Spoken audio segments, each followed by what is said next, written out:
Hello students, good morning to all. Now today we are going to start our studies. This is English Reader chapter number 5. The Peshwa and the farmer. ये chapter का नाम क्या है? The Peshwa and the farmer. Peshwa means एक person थे, उनका नाम था पेशवा. वो वहाँ के राजा थे और फार्मर किसान. देखते हैं इनके बीच में क्या कन्वर्सेशन हुई है. ओके अब देखिए कुछ वर्ड मीनिंग्स है. बैटल मीन्स होता है वार, युद्ध होते हैं ना वो. ओबेड मतलब फॉलो करना या किसी की बातों को मानना. नरेटेड टोल्ड स्टोरी, किसी को स्टोरी सुनाना. कंट्री साइड मीन्स विलेज, जैसे हमारे जयपुर के आसपास में जो भी विलेज हैं these are called the countrysides. Rage मतलब एंग्री, गुस्सा होना. Apologise ask excuse for some fault, यदि आपसे कोई गलती हो जाती है तो आप उसके लिए जो सॉरी मांगते हैं it is called the apologise. अब देखिए ये एक स्टोरी है.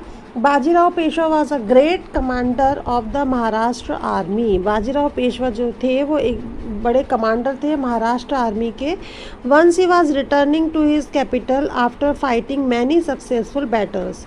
जब उन्होंने बहुत सारे युद्ध लड़ लिए और जब वो अपनी कंट्री में वापस आए, on the way he camped with his army in Malwa, तो उन्हें अपने आर्मी के साथ मालवा में रुकना था. His soldiers were very tired and hungry after a long march, क्योंकि उनके जो सिपाही थे वो इतनी लंबी यात्रा करने के बाद, पैदल यात्रा करने के बाद वो बहुत भूखे हो रहे थे और टायर्ड हो रहे थे. They did not have enough food to eat, उनके पास खाना खाने के लिए पूरी तरह से खाना भी नहीं था. Bajirao called one of his captains and commanded, "Go with 100 armed soldiers to the countryside, cut corn from the fields and bring it to the camp for our army." अपने बाजीराव ने अपने कुछ कैप्टन्स और कमांडर से बोला कि जाओ यहाँ सिपाहियों के लिए गांव में जो भी गन्ना वो बाजरा उग रहा है ना. कट कॉर्न मतलब भुट्टा. हाँ वो होता है, क्या बोलते हैं उसको, कॉर्न. आप लोग समझ रहे ना, भुट्टा. From the field and bring it to the camp for our army, वहाँ से कट करके लाओ और इसको अपनी आर्मी के लिए लेकर आओ क्योंकि उनको सबको भूख लग रही है. So the captain went to the countryside with the 100 arm soldiers. तो अपने 100 सिपाहियों के साथ कैप्टन जो है वो गया वहाँ पर. On the way they met a farmer, रास्ते में उन्हें एक फार्मर मिला, किसान मिला. The captain said to the farmer, take us to the largest field of the corn in the countryside. The farmer obeyed the order of the captain and took him and his team to the largest cornfield in that area.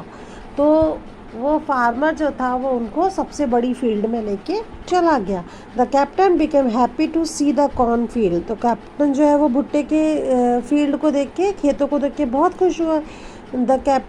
He ordered his soldiers to cut the crop and put it into the bags. तो उसने अपने soldiers को आदेश दिया, अपने सिपाहियों को, कि ये कट कर लो क्रॉप को और अपने बैग्स में भर लो. The farmer was shocked to hear the orders of the captain. Farmer को बहुत ही ऐसे शौक हुआ, धक्का लगा जब उसने सुना कि वो इसके भुट्टे काट रहे. He requested the captain not to cut that field. उसने कहा कि नहीं, आप इस फील्ड को मत काटो. He said, sir please do not cut this field, I will take you to the another field where the crop is ripe and ready. उसने कहा मैं आपको दूसरे खेत में लेके चलता हूँ, वहाँ पे जो फसल है वो पूरी तरह से पकी हुई है और तैयार है.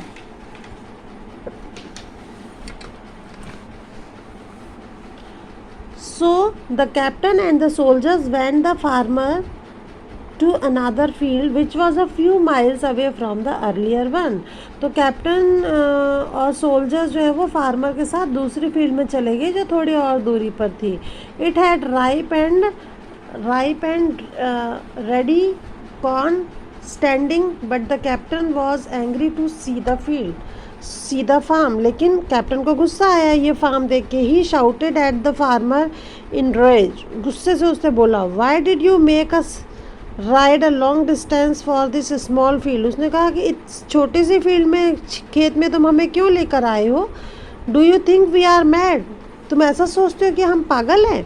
The farmer politely said, sir please don't be angry, आप गुस्सा मत होइए. That field belong to someone else. वो जो फील्ड था, वो जो खेत था वो किसी और का था. How could I cause harm to anything which which is not mine. उसने कहा कि मैं किसी दूसरे के खेत का नुकसान कैसे कर सकता हूँ, वो मेरा नहीं है। But this field is mine, लेकिन ये फील्ड मेरा है। You can cut the whole crop, आप पूरी फसल काट सकते हैं। That is why I have brought you here, इसलिए मैं आपको यहाँ पर लेकर आया हूँ। The farmers reply cool down the anger of the captain. तो फार्मर का जो रिप्लाई है उसको मिला कैप्टन को, तो उससे कैप्टन कूल डाउन हुआ, शांत हुआ। He did not cut the field and rod back quietly. उसने उसके खेतों की जो फसल थी उसको काटा नहीं और चुपचाप वापस चला गया। When he reached back to the camp, Peshwa asked him about the corn. जब वो वापस पेशवा के पास पहुंचा कैंप में और पेशवा ने पूछा कि कहाँ है corn, he narrated the incident of Peshwa. तो उसने उस पेशवा ने, जो उनके पेशवा थे, उनको सारी स्टोरी सुना दी। सारी जो भी उन्होंने बताया था फार्मर ने, वो सारी बातें उसको बता दी। Peshwa realised his mistake, Peshwa को अपनी गलती का एहसास हुआ। He went to the farmer and apologize for his mistake. तो वो फार्मर के पास गए, उनसे क्षमा मांगी अपनी गलतियों के लिए। He paid the farmer the cost of the corn, और उन्होंने उसका कॉर्न का कॉस्ट दिया, पैसा दिया, in the form of gold, जैसे कि गोल्ड के फॉर्म में, गोल्ड की अशर्फियाँ उनको दी। And collected all the corn from his field, और उसकी फील्ड से सारे कॉर्न को कलेक्ट कर लिया। तो बच्चों ये स्टोरी थी, ठीक है ना, कि कभी भी किसी दूसरे का ऐसे फ़ायदा नहीं उठाना चाहिए, ठीक है। तो ये स्टोरी थी। अब इसके टिक द करेक्ट आंसर, आप लोग जब इसके क्वेश्चंस को रीड करेंगे, पहले एक बार स्टोरी फिर से रीड करके फिर ये क्वेश्चंस रीड करिएगा टिक द करेक्ट आंसर वाले, तो आपको आंसर समझ में आएंगे। The farmer took the captain to his field because, farmer captain को अपनी फील्ड में क्यों लेके गया था। अब इसमें से जो सही आंसर होगा वो आप लोग टिक करेंगे। The captain became angry because the farmer was, captain क्यों गुस्सा हुआ। The captain become angry because the farmer was, farmer ने उनको क्या किया था तब कैप्टन को गुस्सा आया। ये क्वेश्चन आंसर मैं आपको दूंगी। इसके अलावा ये मैच द कॉलम आप लोग अपने आप ही करेंगे, क्योंकि आपको स्टोरी मैंने रीड करवा दी है। इसमें आपको सिनोनिम्स हैं, जैसे रेडी मतलब क्या हो गया, प्रिपेयर्ड। पोलाइटली मतलब अंडरस्टूड। टायर्ड मतलब एग्जॉस्टेड और रियलाइज्ड। पोलाइटली मतलब कर्ट्सली होता है, कर्ट्सली, ठीक है। रियलाइज्ड मतलब अंडरस्टूड। इस तरीके से आप लोग इसको मैच करेंगे। Circle the word that tell how many. The sister has 2 friends, तो how many, 2 friends. Mother bought a dozen bananas, तो हाउ मैनी डजन बनानास। इस तरीके से आपको सर्किल करना है कि चीज़ कितनी है, वो इन सेंटेंसेस में दिया हुआ है। तो आज आप लोग पहले एक बार स्टोरी को मेरे सुनने के बाद, इस वीडियो को सुनने के बाद दोबारा से रीड करिए और ये वर्क कंप्लीट करिए।